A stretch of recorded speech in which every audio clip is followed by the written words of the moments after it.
A lot of people have been asking me to make videos responding to the rising cost of energy for cooking, and there has been a related topic that's been sitting on my ideas list literally for years. Maybe now is the time to give it a try. Thermos Flask cooking.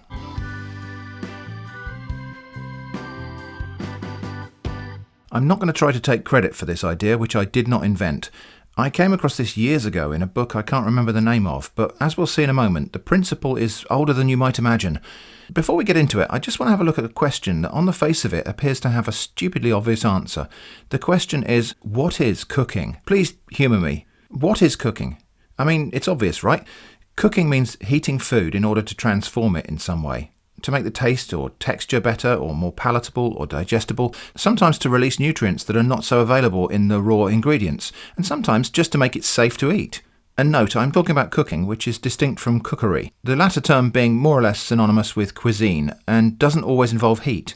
But here's the thing, cooking is heating food, cook-ing, heat-ing, the present participle of a continuous verb to cook. And when we generally think of cooking, for example, boiling an egg, it's easy to casually assume that there needs to be some continual throughput of heat.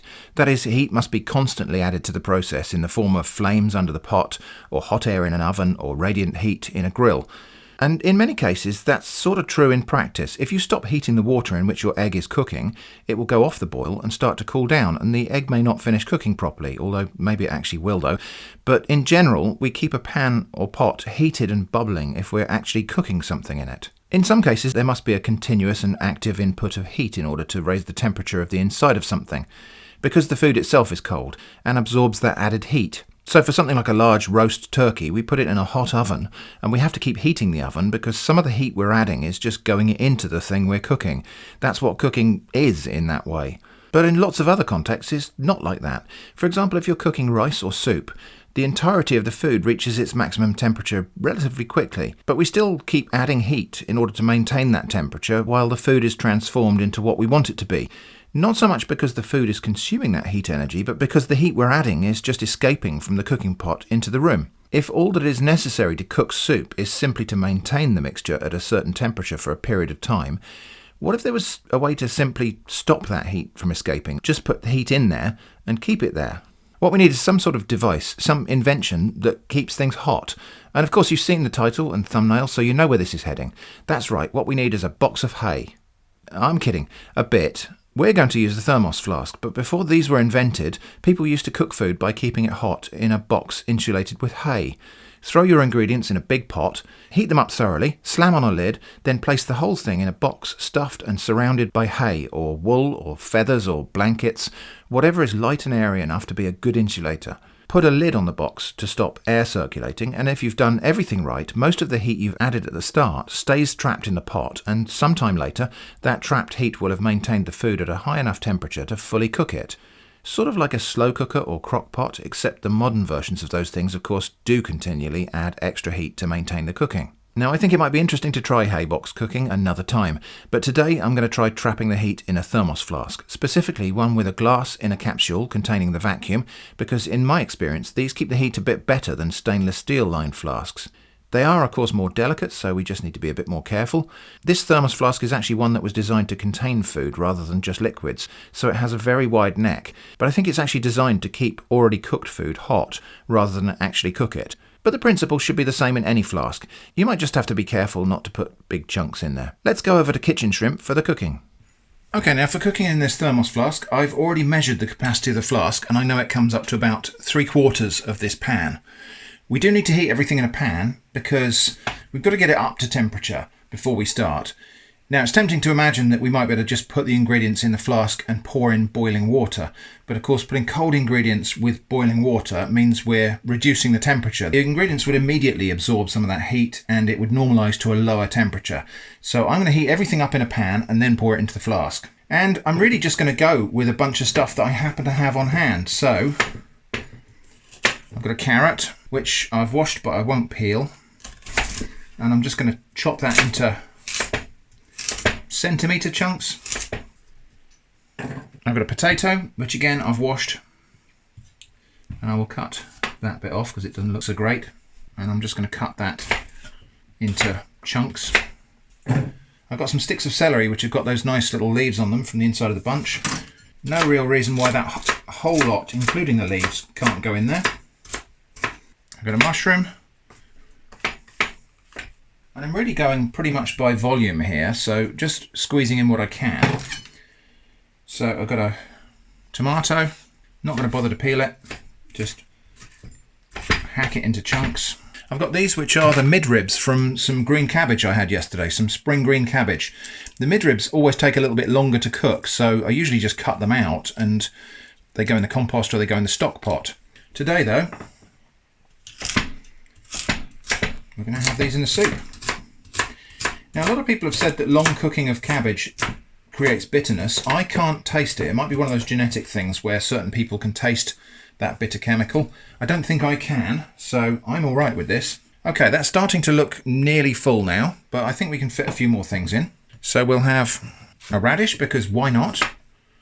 I just happen to have these on hand. Basically a tiny turnip.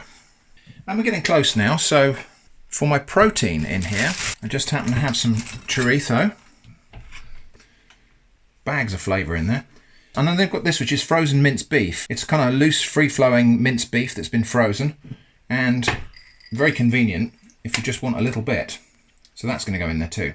So that's enough for volume-wise. And then I've got chili flakes, black pepper, stock powder, tiny bit of extra salt, about half a teaspoon. Mushroom powder. This is my mushroom powder that I foraged and dried myself. My dehydrated ramsons, wild garlic, because up to now there's no onion in here, so let's have a few pinches of that. Dried sage, and then I'm just going to top that up with water. So that's going to go on the heat, and I'm just going to time that because this is the only cooking we're doing of this meal today. So I've just got to bring that literally to the boil. As soon as that's boiling, in the flask. And actually sometimes turning the heat down to a sort of medium heat means the flame stays under the pan. So sometimes this little pan will boil quicker if you turn the heat down, because the flames aren't just escaping around the edge.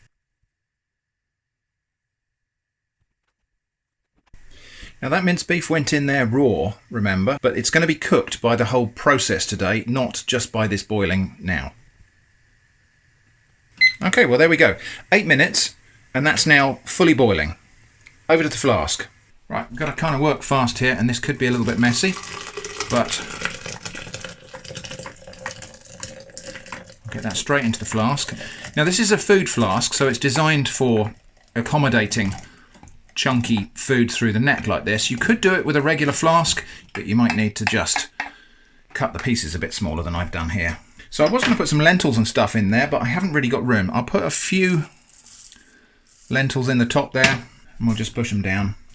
The reason I didn't put those into my mix and boil them was they stick to the inside of the pan. I think we will just have a little bit of this cracked wheat as well. Right, heat is slipping away now, so the lid goes on.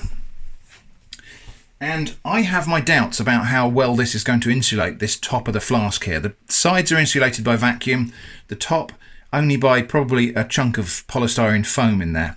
So I'm going to assist it a little bit with bubble wrap. I've got several layers there of bubble wrap, which I'm going to tie onto the top of the flask. Rubber band would have been more convenient, but I couldn't find one the right size. So string it is. Probably not strictly necessary, but as I say, I have my doubts about this wide neck flask being very good for insulating at the top there. So this will just help to keep the heat in. That's all done now. Just got to leave that now to cook for, I don't know, probably about 6 hours. And what's going on in here in the flask is hopefully the same as what would be going on in the slow cooker if we'd used that. But where this is not insulated, it needs a continual input of heat to get the food up to temperature and keep it up to temperature. This, hopefully, will do that by just keeping all of the heat in. So that's been in there several hours now, and I can feel a tiny bit of warmth creeping out through the sides. Hopefully not too much. It's really tempting to open it up and have a look inside, but the amount of heat in there is finite. So we've got to be patient and kind of trust the process. Just going to leave that completely sealed. Hopefully it's still hot enough in there to continue cooking those ingredients. Well, nearly 6 hours have elapsed since I put this stuff in this flask. Let's see what's happened. So the top of the lid there is still slightly warm. I do think this flask loses a bit of heat through that top lid. Well, I don't see steam, so that's not a great sign. Got the temperature probe here. Let's see what the temperature is inside. Looks like it's going to max out about 62, 63 degrees. That's Celsius, obviously. That's probably about the temperature to enjoy a hot meal. Now, with it being the wide neck flask, it is quite convenient to dig in there with a spoon. Oh, now there's a little bit of steam. Okay, well, the grains have all swollen up and cooked. Let's get that to the table and give it a taste. Right. Well, it doesn't look piping hot. There's no steam coming off of this. So it might well be that this was actually cooked a few hours before now.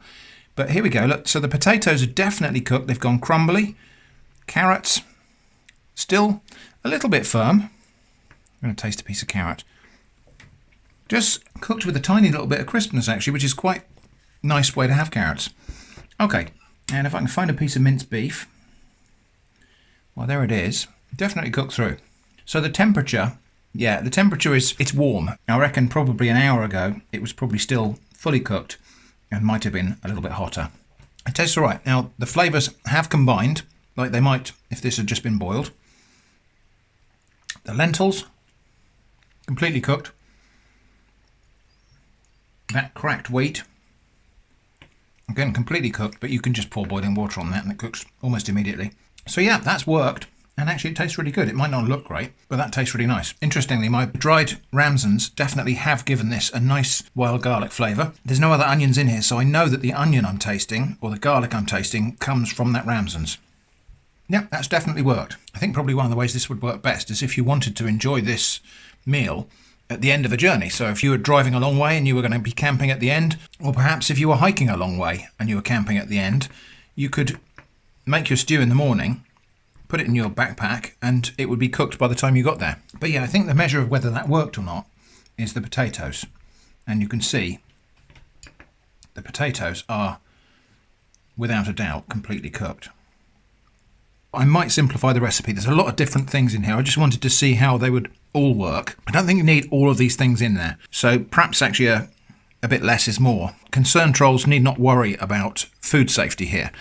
What we did here was essentially like a version of canning. We put boiling hot liquids into a flask and then sealed it up. So in theory, any bacteria that were introduced there would be killed off by the boiling hot liquid at the very start. So quite safe to leave it at less than boiling temperature, as long as it's completely sealed. If it was open to the air and it cooled down to room temperature and stayed there for a long time, that might be a different story. But when it's gone together boiling and then it's been completely sealed, that's a little bit safer in terms of food hygiene. Future Shrimp here, and I just wanted to talk about 2 further experiments that I did, because I did wonder whether maybe I'd just left that in the flask too long, and also whether other things could be cooked. So the first experiment I did after this was to try to make rice pudding. There's a graphic on the screen that tells you what pudding may or may not mean in the UK. Rice pudding is short grain rice cooked in milk and sugar and cream, sometimes spices like vanilla and cinnamon. Anyway, I put the rice and sugar and flavourings into the flask. I heated up the milk in a jug in the microwave and dumped it straight in. So this is cold rice and hot milk. And I left that for 5 hours, and when I came back to it, the rice was just not fully cooked. It hadn't turned into rice pudding. And I think what we're seeing here is the fact that actually it's not just about containing the heat, but some things do actually require additional heat to be added throughout the process to transform them. So that rice pudding didn't go to waste, but it wasn't ready to eat straight out of the flask. I had to put it in a dish and put it in the oven for half an hour, and then it was decent rice pudding. So probably saved a little bit of energy over a traditional rice pudding baked in the oven, because that normally takes longer than half an hour.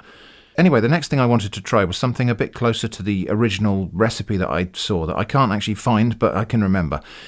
And that was just to put everything in the flask and then top off with boiling water. So in the flask I put a whole load of different chopped vegetables and spices and some peeled wheat and lentils, and then topped off with boiling water straight from the kettle. Lid on, and I left that for 3.5 hours. And when I came back, it was kind of technically cooked, but it wasn't really edible in this state. So all of the vegetables were soft and had a cooked appearance. The lentils and peeled wheat were just about soft enough to eat, but didn't really feel like they'd been cooked. They just feel like maybe they'd been soaked, which I suppose is what actually happened. So again, I had to put this into a pan and cook it for a further 20 minutes or so before it turned into something that I felt was really palatable enough to eat. Conclusion from Future Shrimp is probably that the applications of this process are fairly limited. And also, maybe I just haven't got the right kind of flask for this. Maybe my flask doesn't keep the heat in as well as other flasks. And maybe there are some scenarios where the cooking process actually does consume heat. So it's not just a case of trapping heat inside the flask. You need to add additional heat because it's consumed by the transformation process of the food. Anyway, back to regular shrimp now to wrap up the video. So there we go. Thermos flask cooking. It works. Is that a way to save money? I don't really know. Is it worth exploring to try other things? Yeah, I think maybe. Certainly, it's been quite low effort. I didn't have to do very much to this at all. I just got it boiling, put it in the thermos, and then forgot about it and got on with my day. So I suppose the acid test of whether or not that worked is here I am eating a second bowl of this stuff. It's actually really quite tasty. And I would say it's probably a little bit fresher tasting than if I'd just thrown all those ingredients in the slow cooker and cooked them in there all day. Probably because that tends to cook really quite hot and a lot of things caramelise and all of the flavours tend to blend together. So there we go, thermos flask cooking. There are probably more effective ways to save money on energy for cooking. For example, stir frying, which is famously a solution to that exact problem. Or just making sure that when I put the oven on, I utilise it fully. So if there's a spare shelf while I bake some potatoes, I bake a cake at the same time. If you've got any ideas on cost saving that you'd like me to try out or you just want to talk about, do let me know in the comments. I hope this has been interesting. Thanks for watching and I hope to see you again soon.